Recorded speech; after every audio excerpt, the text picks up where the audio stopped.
bubblegum and kicking ass since 2017. That's us, Pint of Comics, Sir John and Johnny Ganache, here on WESUFM.org, WESU Middletown, 88.1, all the way left of the dial.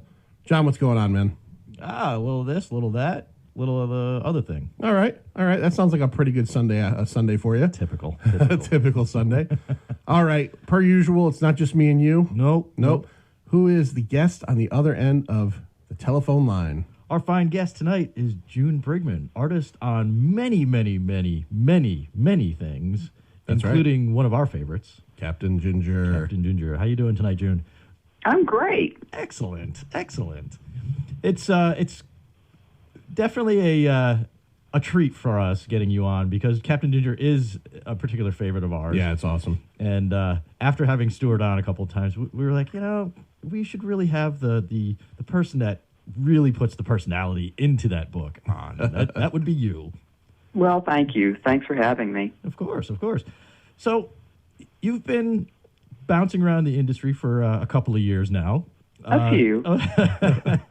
When you were announced as the artist of Captain Ginger, I did kind of a double take.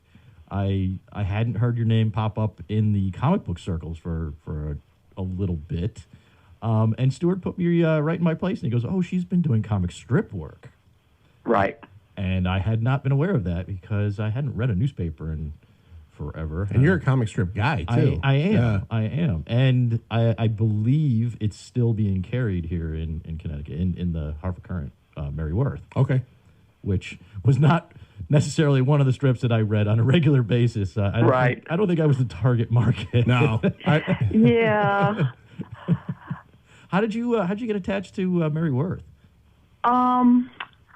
Well, I had already done another newspaper comic strip. For 15 years, I was the artist on Brenda Starr Reporter, and it was funny. It was interesting timing. Just about the time we quit Brenda. When I say we, I mean my husband and I, my partner in crime, Roy Richardson. I pencil, and he does inking and lettering, coloring. He does more work on the thing than I do. But anyway, we quit Brenda, and Brenda was canceled. And about that time, the editor-in-chief at King Features contacted me and said, "Hey, someday we might like to use you for Mary Worth." And I said, "Yeah, that sounds good." And then a few years passed, and the artist on Mary Worth, Joe Giella, who had been doing Mary Worth for a long time, like 25 years. Wow. He finally decided to retire. I mean, he was only 87, early retirement, right? But he finally decided to retire, and that was when the editor at the time, editor-in-chief, Brendan Burford at King Features, called me up and said, "Hey, do you want to do Mary Worth?" And I said yes, and that's how it happened. And that's a good chunk of work. Yeah. For comic strip work, it's a little different. I mean, how far in advance do you have to be for that? Oh, I could be further in advance. I'm not as. I think almost any strip artist you ask is going to be like, "Oh, we're kind of close." I don't even know what the official schedule is. Right now, I think we're okay on the Sundays. I think we're about 6 weeks lead time on the Sunday pages and probably about 4 weeks lead time on the dailies. It would be nice to open that up another 2 weeks, but that's sort of the dream. And, if we want to take a vacation or something, then yes, we would have to open up some more lead time. But, it's a little bit different from comics. Definitely. There's a different readership. There's a different... I've brought this up before, and I don't think we've talked about it much on the radio, but the view of comic strips, at least back in the day, was that it was much more highbrow entertainment, if you can figure that out. But it was seen to if you were working in the comic strips, you were seen as a much more higher level artist than if you were working in comic books. Right. And comic books are kind of the poor relation of the comic strips. Absolutely. And but then that's kind of flipped. Yeah, definitely. Almost opposite at this point. Well, because newspapers are it's not as prevalent of a everybody doesn't get the paper sent thrown on their porch anymore. There is that. Yeah. Right. It's definitely the comic strips, especially the kind of comic strips like Mary Worth, which are the continuity strips, are they're kind of going the way of the dinosaurs. Yeah. So as someone who, as John said, it wasn't our target audience, and right. So I as a kid I would read all the Garfields and all that stuff, but I'd always see on that other side of the page they'd have the more adult or continuity style ones. So could you give us and the listener a rundown of what Mary Worth is about? Because I've heard the title Mary Worth my whole life, but I have no clue who Mary Worth is or what she could be. A nurse, she could be a doctor, she could be a pilot. I don't have any clue what Mary Worth does. Well, she mostly bakes muffins and gives advice, whether you want it or not. She lives in a condo, and it kind of revolves around the lives of the people that live around her in this community. In fact, most of the stories don't focus on Mary. I've been doing this for, I guess, about 3 years now, and during that time, I can only think of one story arc that did focus on Mary. It focuses on her neighbors and their trials and tribulations, and but Mary always gives them good advice, and and sympathy, and tells them to buck up, and helps them get through whatever they're going through at that moment, and generally makes them feel better by bringing them some muffins or maybe a tuna casserole, and that's it. So it's not Marmaduke. No. No. It still sounds better than Family Circle, though. Aw, not a fan. You guys. But what's interesting with the readership is at comic book conventions, I've had a lot of young women, like college age and post-college young women, come up to me and tell me how much they love the strip, which is surprising, but nice. Well, I'd assume if it's, when did Mary Worth start as a news strip itself? I should know this. I should know it. I should sit here and Google it really quickly. I knew more about Brenda Starr than Mary Worth. Mary Worth has had a lot more artists and writers work on it over the years. It's been around for a long, long time. I believe in the 50s. Okay. I believe it started sometime in the 50s. And Brenda Starr was 1939. Yeah, that went back much more. Now, and that strip is done completely now. Yeah, Brenda, when we quit, which was 2011, it was canceled.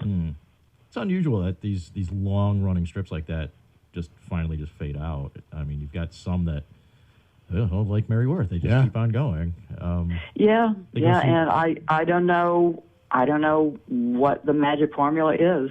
Yeah. That some keep going and going, and others, go to the comic strip graveyard. It's funny too. Like I worked for the Hartford Courant in the circulation department for 5 some odd years, and during that time, they would put out polls to shake up the comic strip page.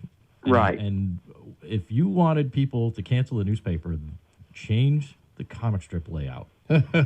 People would get violently angry about any changes. And some of the I called them the soap opera strips. You had Mary Worth, and there was Judge Parker, and a couple others. And those I just who's the Rex? Is there a Rex? Rex Morgan. Rex Morgan. Right. Yeah. Yeah. Those I really didn't get into them. They were, like you say, continuity driven, so it was hard to get into them just out of the blue.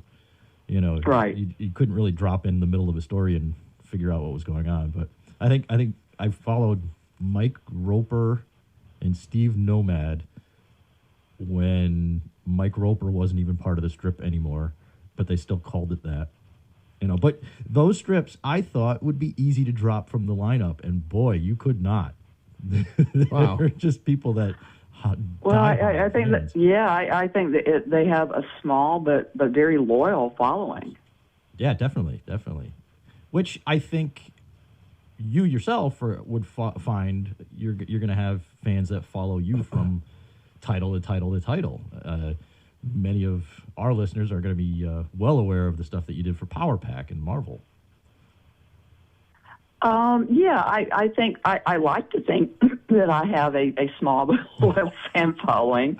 I mean, what's funny to me, and it's kind of I would say it's kind of gratifying and mortifying at the same time, is that I'll have people come up to me at conventions and they'll say, "Hey, I read Power Pack when I was a kid, and now my kids are reading it," which is great. And I mean, it makes me feel old as dirt, but it's really, you know, it's kind of cool too.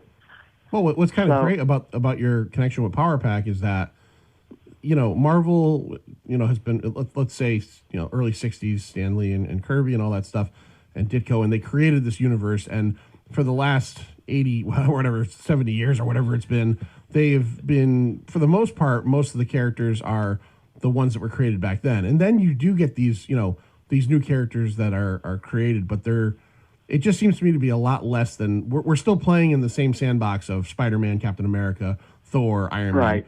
You were able to be a part of something that was created at a time in the 80s where its book went on for quite a while. And even though it hasn't had really a ongoing book in a while, it's still very much considered part of the Marvel Universe. So I don't know. I'm assuming you probably get a lot of maybe a lot of praise or a lot of people that take notice with you, where it's like, you know, there's not a lot of Marvel characters that are long running that were created in the 80s. That's you know true. what I mean? Right. Yeah, the book has had a lot of different incarnations, and which is fine. I mean, there's sort of like a manga version of the book that came out, and I think they're doing something. I think there's a mini series going on now, and I know the original co-creator Louise Simonson and I have signed up to do a 5-issue miniseries that we haven't started yet. I'm not sure when we're going to start it, but it's going to happen. So, you know, and the characters have been around in some other books. Julie was in The Runaways. Alex was in the Fantastic Four, Mr. Fantastic's Future Foundation. They kept the characters around in different books. They've you know, started Power Pack up several times, so they've kind of hung in there, you know. And this has been like 35 years now. I'm a little bit in the I didn't read Power Pack, and my Marvel knowledge for the 80s is a little lacking, A little rusty. a little rusty.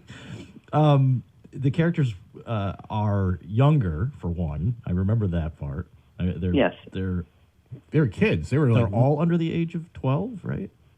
Pretty much. The oldest, Alex, is 12. Okay. I really have no knowledge of the Power Pack. Well, okay, you would know more than me. I read it as a kid, and it's been a long time since I read it. But I hate to do this with June on, but this is how I'll describe it in terms of my memory of like power sets and everything. One of them could turn into a cloud, like it was all cloud based powers. Yeah, they had their powers were really different. Were they weren't mutants? No, it was if I remember correctly. They were not mutants. Their powers were bestowed on them by an alien who crash landed on the beach at their family summer vacation home. Ah, Yep. And what were their code names? Can you give us the code names? Because that I cannot remember. I remember there was like Katie Powers and Jack and all that stuff. I don't remember the names. Well, there's Katie was Energizer. She could basically she would put her hands on things and destroy them and absorb their energy, and then could then fire it off in power balls. And that was Energizer. And then we had Jack, who was Mass Master, and he could go into a gassy form, which, of course, made for a lot of jokes with the other kids. And he could turn into a big cloud, but then he could become super dense and go really small, but it would be like getting hit by, a jackhammer. And that was Mass Master. And then we had Julie, the older sister, and she was Lightspeed, and she could, fly really, really fast, so fast that she would make a rainbow behind her. Yeah. Yeah. And then there was Alex, who his power was over gravity. He could he couldn't fly, but he could make himself super light. And the other things that he touched, he could also make super light. So he could lift things that weighed many tons up in the air and drop them on people. Well, no, he didn't do that. But so that was basically their powers. And at a point too, I don't know if it was during your run or after. Franklin Richards joins the team, right? Yes. Yeah. Yeah, which was fun. I enjoyed drawing him a lot, and I think his power was he was kind of prescient. He could see into the future. Yeah, he's an Omega level mutant. I remember that. Yeah, he's like the current Marvel universe. He's almost considered like the most powerful mutant there is. Well, okay. There were some good stories in the Byrne Fantastic Four that dealt with some of that. Yeah. Again, I haven't read those in umpty years. So was it exciting though at that point to be involved in such a brand new thing in Marvel? Well, yeah, I was. I mean, I was incredibly fortunate to get to do something like that, where I was, adding to the Marvel universe. Oh, definitely. And I was just starting out. I really had no idea what I was doing. I was definitely learning on the job, and I was just really fortunate that I was working with a great team. I mean, Louise Simonson, such a great writer. I mean, it's like, to me, her writing is like, classic, young adult science fiction. And the editor, Carl Potts, was great. I mean, because, like I said, I really didn't, I was just starting out, didn't know what I was doing, and he was incredibly helpful. I had a good inker on the book, Bob Wycheck, good colorist, Glennis Ween. So it was kind of scary because I was just kind of floundering around and figuring it out as I went. But it was an incredible opportunity for somebody so new to the business. Well, think about this too. You were on this title from its inception, and this was during the time of newsstands still being around, so it was everywhere. And then the direct market was in its heyday at that point. So right, the Power Pack was everywhere at that point. I could remember being a reader in the 80s. The way I found out about it was if you read a Marvel comic book around that time, the ad was in every one. I remember being, because it's like, wow, this is, again, you're used to seeing ads for, they're coming out with the Web of Spider-Man or, this other thing that's familiar. And I just remember seeing that and thinking, what is Power Pack? Right. Yeah, it was different. Definitely that. I mean, how many titles can you think of that focus on a young family of kids like that? Yeah, it's rare. Right. It's rare. Especially in the greater superhero universes. You certainly don't have a lot. And I would guarantee, I've never heard him say this or read an interview, but Brian K. Vaughan that created Runaways, I would almost guarantee that Power Pack had to be up with it. he had to have been a fan, or it had to have been some impetus for him, because Runaways, even though they're not a family, it's a very similar story. Right. Yeah, I've never spoken to him, so I don't know, but I would guess you're right about that. That was during the shooter era of Marvel, if I remember correctly. Power Pack, yes. Yeah. Yes, Okay. Jim Shooter was editor-in-chief. Okay. And, yeah, it was, I mean, Wheezy asked me if I could draw children, and I said yes, and we put together a proposal. I did some sketches. We showed it to Jim Shooter, and he basically shook our hand and said, "Go make comics." It was really that simple. Wow. And that would never happen today. No way. No way that would happen. Where were you coming from at that point? Were you doing independent books or anything else? Oh, no. I was just trying to break into the business. I had done some work for this little company called Americomics that was based in Florida. I remember. And I had something in print. And then I did a job for the DC New Talent book. Okay. And that was printed. And I had a portfolio I had put together, and I went to Marvel and just started showing it around. I got a tiny little backup story from editor Larry Hama for Savage Sword of Conan, which is really weird. Yeah. And then I started doing Power Pack. I met Louise and started doing Power Pack. So that's what I mean when I was like, I did not know what I was doing. I was learning on the job. And you're right. No, that would not happen now. Right. It's so different. I'm looking up the bibliography here. Yeah. And I know you said you weren't a Mary Worth guy, but I do think you might have read between 1991 and 1992 Barbie. I did not. 3 and 4, 8, 12, and 19. I did not know that there was even a Marvel Barbie comic out there. Are you kidding? Yeah. Well, nobody knew it. That was the problem. I did. They had no idea they didn't know how to advertise it or what audience to advertise it to. I mean, it should have been, just a little gold mine. It should have been so obvious. But I went to a Barbie convention, and nobody knew there was a Barbie comic book. At a convention? Yeah, it was a Barbie convention. Yeah. A Barbie convention focused on Barbie, and nobody knew there was a Barbie comic book. Wow. They were just, they were still selling to 13-year-old little boys, Yeah. most of whom don't play with Barbies. So, yeah. I remember it fairly vividly. I remember it was a tough sell. It was definitely a tough sell because you're right. The general populace at that point, the readership was not girls. Right. You're looking at two very old men here. At this point, well, we were young lads at the time. At the time, yeah, for sure. And getting into our comic books, but yeah, I mean, Barbie was not. There you go. Target market was not us. Yeah. Right. And but it ran for quite a while though. It says she did up to 19 here, so I mean, it has a lot of what a lot of other books won't. I know, at least in the back issue market, I've seen them go for decent prices. Not Okay. not like breaking the bank prices, but definitely. Yeah. You're not looking at $1 comic. So, and I don't know if that's because it's Barbie, or maybe the print run. I don't know what they were. I don't know. Yeah. I have no idea. It's different stuff.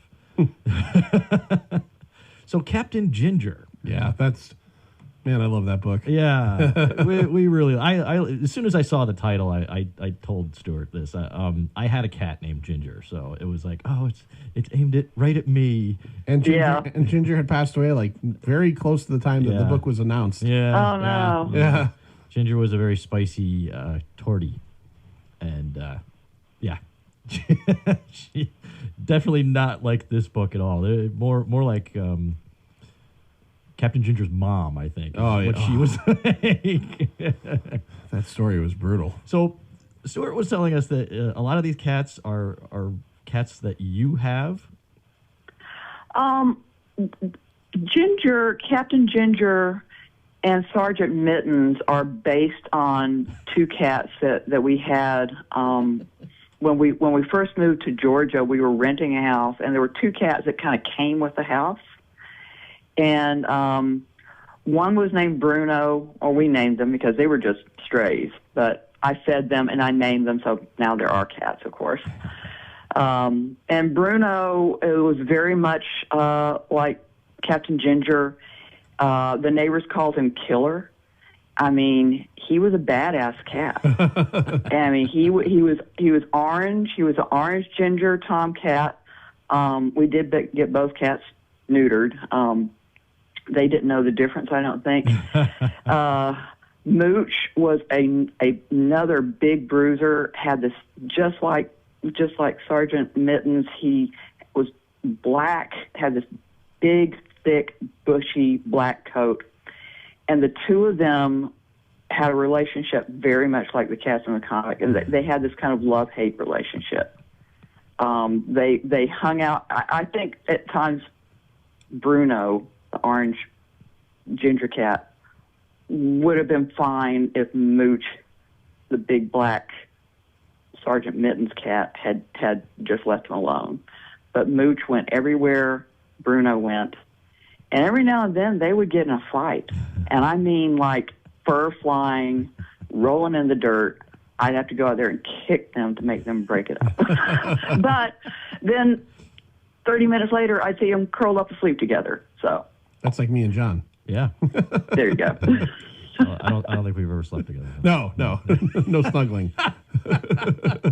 The book is fantastic. I mean, your art is incredible. The story is incredible. We've been championing this thing for Ahoy as a whole. Yeah, but Ahoy as a whole, and this book. When the initial run of books were announced, if you had told me Captain Ginger would have been the one I was most excited about, because I'm not necessarily a cat person, and but I'm a sci-fi person, and I was excited by. We talked to Stuart before it had come out, and he described it with such enthusiasm. Yeah. And then when the first issue came out, I was floored by how it all came together and how you guys managed to strike this balance between this really serious sci-fi tone and this very serious, I guess, situation that these spacebound cats are in, with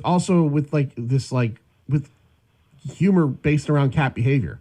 Right. The first issue, I think it was in the first issue or second, where you realize that on the bridge of the ship there's a giant like scratching post, and then the engineer has had a bunch of kittens, and so as she's trying to fix things in the ship, these kittens are all getting their nourishment. But at the same time, it was based in this situation of they're in this survival situation, and it worked, and it's hard to do stuff like that. It's definitely fun. Well, I mean, Stuart is just, he's a great writer. I mean, sometimes he sends me, I'll be working on one issue and he'll send me the script for the next, and I don't read it. I won't read it right away because I want to wait. It's like I want to wait and find out what's going to happen. I don't want to know right away. I want that. I want to enjoy the anticipation of what's to come. And yeah, I'll describe the story when people are like, well, what's it like? And I want them to know that it's not cute. I think a lot of people think, well, it's cats. And my kids like cats. So they'll like Captain Ginger. And I'm like, well, it's a little complicated for kids. I mean, it's not like there's sex and violence, but it's a fairly complicated, sophisticated story that's going on. It's kind of like Star Trek in that it's got. I mean, you love the characters. It's like the original first season of Star Trek, where there weren't any great special effects, and but you still love the original Star Trek because of the characters. Yeah. They've gone on, but it's also a little Battlestar Galactica, not the original Battlestar Galactica. I like the original. Yeah, I mean, that was fun too. No, it's got that dark side to it as well. I mean, these cats are just struggling to survive and escape these aliens that have wiped out the human race. So it's good science fiction. It's really good science fiction with some, that also sometimes involves catnip and cat litter. There is a humorous element. Definitely underlying throughout many of the panels. You just have to take in the amusement factor as well as the serious story. It for us anyway, just to see certain things happening, like the cat's on the bridge, and there's is it that the con area is actually carpeted? Yeah. Right.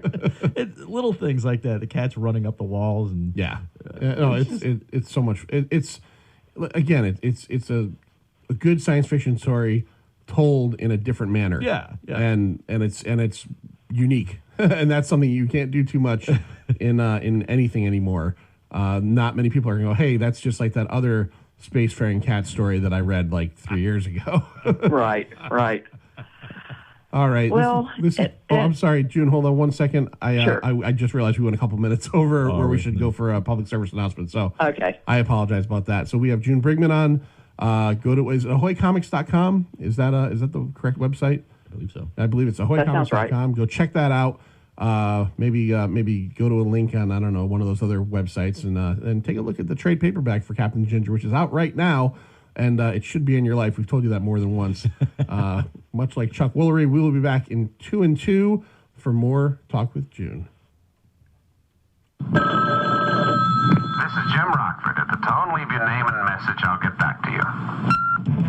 Hey, Jimmy, it's Jack Sullivan. Hey, I just wanted to let you know I'm playing the greatest music from the 50s and the 60s every Monday night at 9:30 p.m. on WESU 88.1 FM. We've got a live call-in line at 860-685-7700, 860-685-7700. Take care, Jimmy, and I'll get you that $50 I owe you real soon, okay? Credit card debt, mortgage debt, loan debt. It's overwhelming. Sleep debt is another serious form of personal debt, and it grows when you don't sleep well or long enough. Insufficient sleep can lead to poor health and reduced quality of life. Fortunately, sleep debt is easy to pay off by taking a few simple steps. For information that truck drivers and companies can use to prevent sleep debt, visit www.healthysleepfortruckers.org. A message from CDC. We are the Hero Initiative. Hero Initiative is the charity that helps comic book creators in medical or financial need. Superhero movies are often billion-dollar blockbusters, but many of the writers and artists who developed the characters see little or no money from that. Hero Initiative helps many of these older creators with their medical and financial needs, and now you can be the hero too. Find out how you can donate and volunteer at heroinitiative.org. Your mom had an accident. I'll take you to her. Uh-oh. Look, Wild Bill. Who was that? Some stranger. He said Donnie's mom was hurt. I didn't know if I should go with him. Well, just don't do what a stranger says. Check it out with an adult you know. Remember, a stranger Can mean danger. Now I know. and knowing is half the battle. G.I. Joe! The airwaves will be anything but dead as one of rock's most prolific acts, The Grateful Dead, is brought to you by me, Uncle John, every Sunday night at 7:30 p.m. on WESU Middletown 88.1 FM, right after Pina Comics. We feature live music, interviews, in-studio performances, and a lot more. Again, the name of the show is Dead Air with Uncle John, every Sunday night at 7:30 p.m. Tune in. Tune in. Tune in.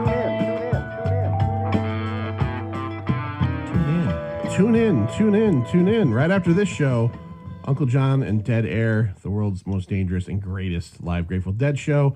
This is Pina Comics, Sir John and Johnny Ganache. And on the other end of the telephone, every time I say telephone line, I keep hearing that that was the ELO telephone. That song, I keep hearing that in my head. We've got June Brigman, the artist currently on Captain Ginger for Ahoy Comics, and for Mary Worth through the news strips. So I guess the news strips. I don't. What do you call them? Comics? The comic strips. That's good. Okay. Yeah. All right. Newspaper comic strip. Okay. All right. I could say funnies. I don't know. It's one of those things. What? Yeah, that's the thing. It's like you call them the funnies, and it's really not. Yeah. I don't think Mary Worth was ever a comedy. Well, I mean, think of the word comics for comic books. Sure. It's inaccurate. The funny books. Yeah, they're not all funny. Most of them aren't. Just like us. Yeah, exactly. So, June, we were talking during the break, and I guess one of the things we wanted to get into is, where did you get your start? When did you decide you wanted to be an artist, and how did that path start for you? Well, I mean, I always liked drawing. I was a kid who I entertained myself by drawing.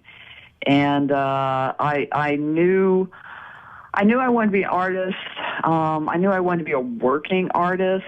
I wanted to support myself as an artist as opposed to, painting and then working in a coffee shop, right. Pay the bills. Not that there's anything wrong with that, but just wasn't what I wanted. And I was going to University of Georgia. I was an art major. Didn't really know what direction I wanted to go in. And my boyfriend, who's now my husband, he was into comics. And I had never read comic books as a kid. It wasn't that I was forbidden to. I just wasn't interested. If there had been, comics about a girl and their horse, I would have read that, but there weren't, as far as I knew. So, but he started showing me some of his comic books. He and the ones that really pulled me in were Jack Kirby's Fourth World stuff. And I remember there was an issue of New Gods, and at first I didn't even know what order to read the word balloons in. He had to show me it's left, right, and down. And next thing I knew, it was like, going through the looking glass or something. I was just completely wrapped up in this book and these little two-dimensional drawings on crappy newsprint. And I thought it was amazing. And then we went, he took me to a comic book convention, and this was a comic book convention back when they were still about comics. Yeah. That was the focus. The old and still there were fooling shows.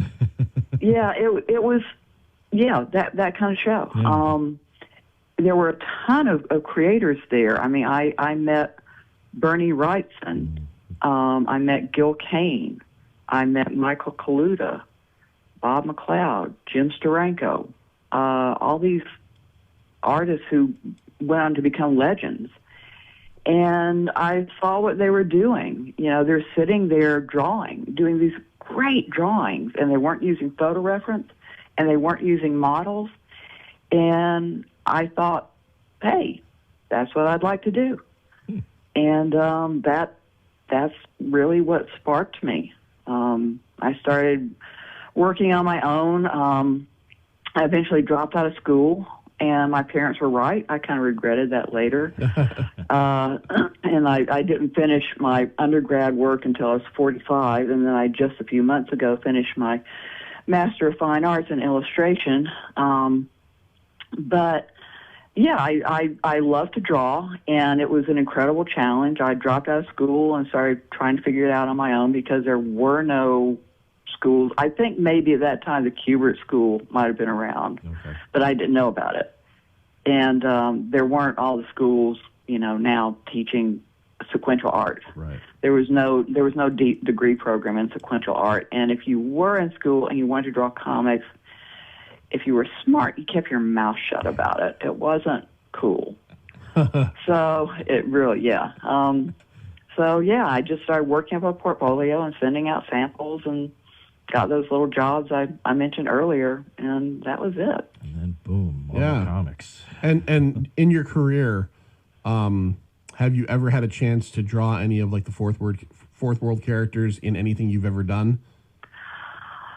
I don't think I have. I've sometimes at conventions, people will ask me to do a sketch of like, Beautiful Dreamer or Big Barda or a character like that, which is a lot of fun. But I'm trying to remember any of like the fourth world stuff. No, I don't think so. I've done more work for Marvel than DC. Yeah. But I can't think of any that I've ever done. Would love to have a go at it. Why not, right? Yeah, really. Does that still remain a favorite of yours? Is there anything in comics that you still read or are keeping up on or go back to several times a year? Or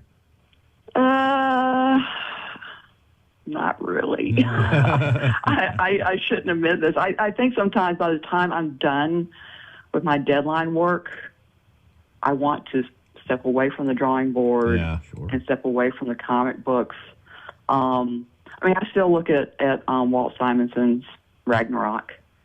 I have a Comixology account, and I will download things like, his Ragnarok, Brian Stelfree's Black Panther. I loved that. There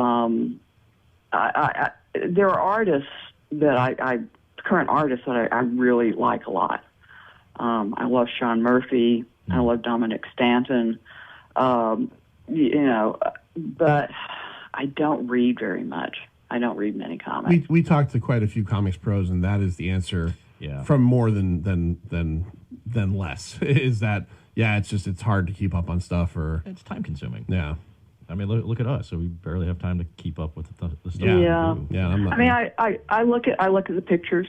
Yeah. But and occasionally we'll go. We have a couple of comic book shops near us, and we'll go and I'll look and sometimes discover something new. I love Allison Sampson's work, but I'm probably just more interested in the artwork than the stories. Sure. I have to ask you, getting a master's degree after being an accomplished artist for so many years, what is that like? I mean, how do you... Really hard. I mean, do you find that you're unlearning things that you have learned, or how does that work for you? I went for an MFA for teaching. Okay. I was a part-time professor at SCAD Atlanta, Savannah College of Art and Design, at their Atlanta branch for 9 years, just part-time. And I started thinking about how, I really do enjoy teaching. And also, listen, this comic book business has some ups and downs. You could say that again. And it might be nice to teach full-time someday at the college level. And for that, you need an MFA. Okay.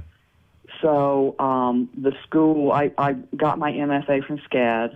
In illustration, they have a great illustration department. And although I did it because, I want to teach, it made me a better artist. It made me try things I would have never tried otherwise. I mean, it definitely made me step outside my comfort zone. So it was worth it. It took me 5 years to get it done, but I'm glad I did. It was definitely worth it. What's your comfort zone then? Is it just the penciling, or? Well, every day I sit down, and the tools of the trade for me are a pencil, an eraser, and some Bristol board. That's it. And I although I like inking, I'm not fast enough to meet the deadlines for inking a comic book. And plus, my husband's really good at it, so it's more cost effective to hand it over to him. Yeah. So mostly I sit and I pick up a pencil and I draw. And the illustration degree made me learn more digital skills. I was just going to ask that. Okay. I was just going to ask if you've ever tried, because we again, talking to a lot of pros, we've talked to a few that have switched over to digital, and I'm curious how you feel about that. I'm never, because, I'm very old school, and I started out long before Photoshop. So I'm always going to pick up a pencil to draw. But what I do with it after that, I mean, I have done some covers that were, I would draw them and then scan it in, and the rest of it is digital. Right. I did, there's a Jessica Jones piece I did for the last season of Jessica Jones. It was never printed. It was weird. They just had a bunch of women artists do kind of faux pulp fiction type artwork for Jessica Jones that was released on Twitter. But it was a kind of a tight deadline, and I knew there were a lot of people involved in the process, so there would be revisions, and that was completely digital. And I couldn't have done that before I started this course, So digital skills, and then also I did a Captain Ginger cover I just finished that's absolutely nothing digital. It's all traditional materials. It's watercolor and gouache. Ooh. And I probably would have never tried that before either. So, it's been kind of a long journey, but it's given me some new skills that I really enjoy using. Interesting. That is interesting. What's your preferred pencil for the artists out there?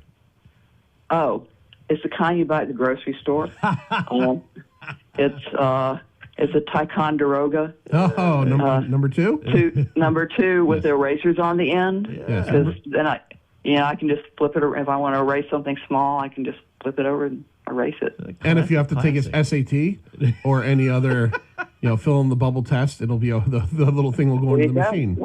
Yeah. Well, that's good. I mean, just a lot of people are very specified what kind of instruments they use to hear the classic Ticonderoga is still right there. That's great. Yeah, that works for me. Has there ever been a point where you've tried to do like the because I'm not an artist at all, but again, being a comic fan and having friends that are artists, I do hear oh, I bought this set of, and I got these markers. And have you ever tried that and just said the number two works better, or have you just always just been like, this works, I'm not going to change? I don't know. I mean, maybe when I started out, I hate mechanical pencils. I might have tried something else, but I've been drawing with these for probably a good 20 years now. Wow. Yeah. Solid. I mean, it's pretty simple. It's a pencil. Yeah. And I guess different people just, like pencils that are, some like soft leads, some like hard leads. But it's just a pencil. Pretty simple. I like it. Works for me. Yeah. And considering the artwork that you generate, we're pretty happy fine with too. that. Yeah. Okay. Well, thanks. It's great. It's great to. It's just interesting. I always find stuff like that interesting when you find out. Because again, it seems like everybody. There's art stores, and you got to buy all these different things, and.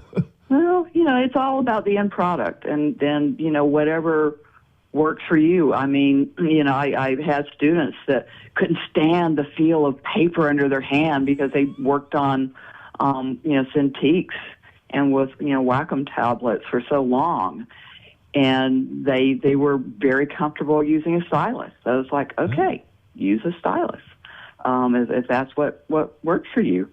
It's all about the end product.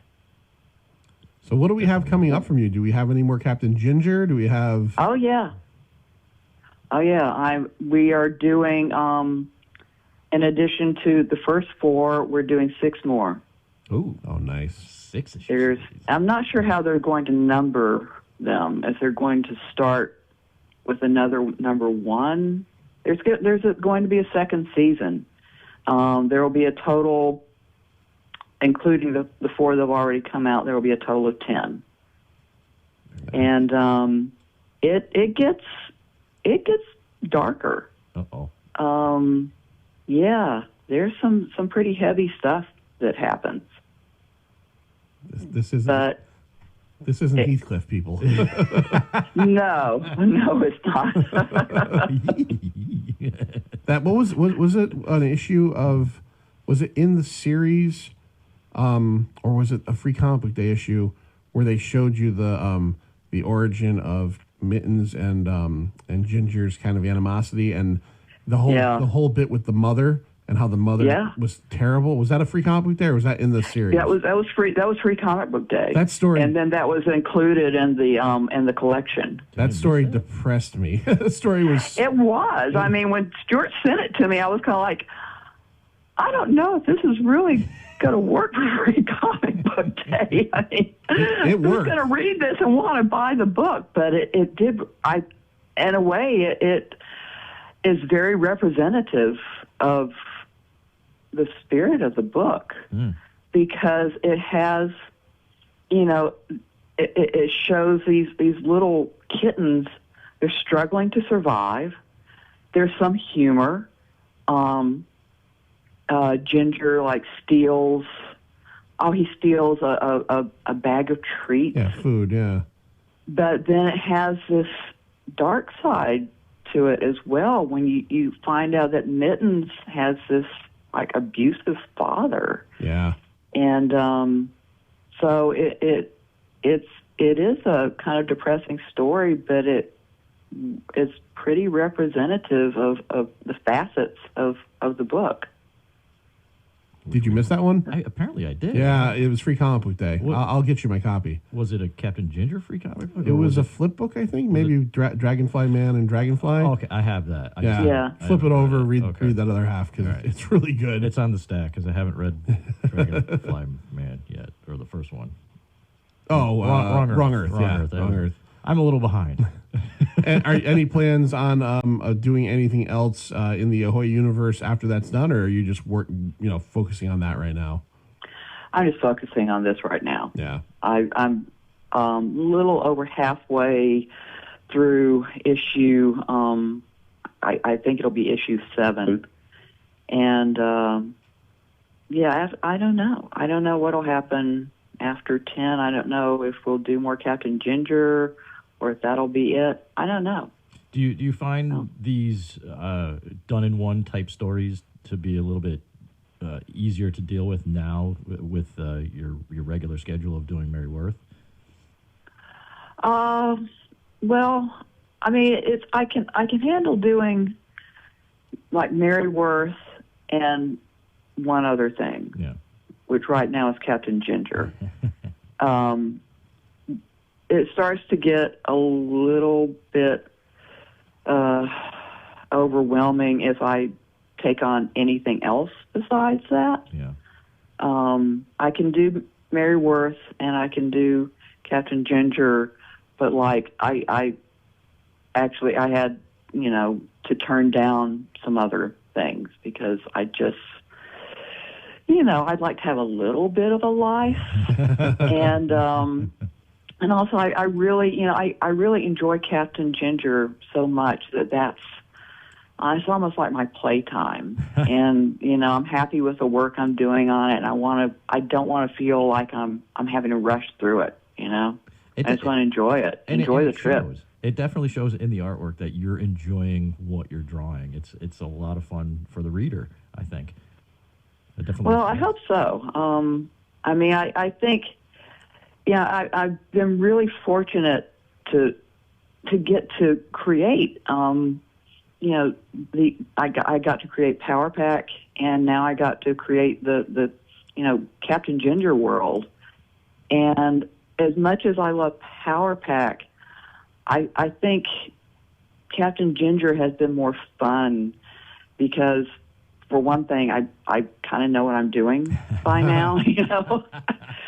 I've been at this for over 35 years now, so I can kind of relax and have fun with it, and it's really rewarding, and I'm good with just doing these two things. I got Mary Worth, which is a wonderful gig. And then I can have fun, with Captain Ginger. So it's worked out really well. How many newspapers is Mary Worth in at this point? Is it still 300? That's a good question, and I do not know. I should know that. I know. And I don't know. I don't even know if the writer knows. Yeah. All I know is we keep doing it, and they keep sending me a paycheck. So I guess somebody's publishing it. That's all that matters in the end. Yeah. And that's King Features. Yes. Now. Yeah. King's like one of the biggest newspaper syndicates at this point. Mary Worth, according to Wikipedia, which again could be put by anybody, but let's say it's true, has been running since 1938. Really? 8-decade run. I think that might be, they might be talking about Apple Mary. Okay.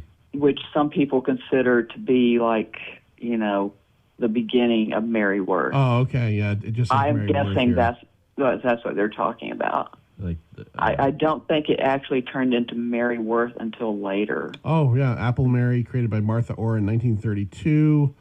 Apple Mary ran through 1938, and that looks like it's when, as late as February of 40, the strip appeared as Apple Mary, and then subtitled Mary Worth's Family. Okay. Yeah. So then, no, that's longer than I thought. Well, before my time. I'm only 29. Yeah, he's only 29. That's what he says. Yeah, more than 300 newspapers worldwide. So okay. I don't know if that may have changed, and of course it's Wikipedia. So yeah, I know. Some kid named Kyle probably changed that. You and Kyle. You can never trust Wikipedia. June, it's been great having you on. We love talking about Captain Ginger. We love talking about Ahoy, and definitely anything that we grew up reading. Absolutely. Which you were there for. And I never knew that tale of Power Pack, how it originated. That's very unique. I really like that. It's unusual. Yeah, well, it was just kind of serendipity. Yeah. And it worked out. It worked out very well. It's nice. It's nice to be known for something, and known for something that I'm still really proud of. I would be. Power Pack ran for almost 100 issues. Yeah. I think it was 70. So was it? Yeah, 68, 70, something like that. That's a yeah. good run for a title like that. Yeah, especially a brand new title featuring brand new characters. Yeah, and then running into true. The 90s was such a tumultuous time for comics. So yeah, it's just how it goes. But really appreciate coming on. It was great. We really appreciate it. Thank you so much. Well, thank you for having me, and thanks for supporting Captain Ginger. Absolutely. And I hope you'll continue to do so. It's a great book. We do like it. Oh, and thanks for not dropping an F-bomb like our friend Stuart Moore. Stuart swore on the air. Are you fracking kidding me? That's Stuart. Gotta love it. Thank you so much, June. We appreciate it. You really do.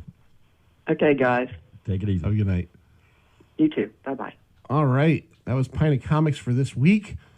Uncle John is on deck, ready to throw some jam bandage at you. Please, seriously, check out Captain Ginger and the rest of the Ahoy titles. We do like them. They're all awesome. Everything has been good. Matter of fact, I just picked up my books today, and I had one of the newest issues of Second Coming in there. It's the last issue of that, I believe. Is it the last issue? Yeah. I'm gonna have to until the next volume. Yeah, that's how they do it. Apparently. All right, this is Pint of Comics. See ya. See ya.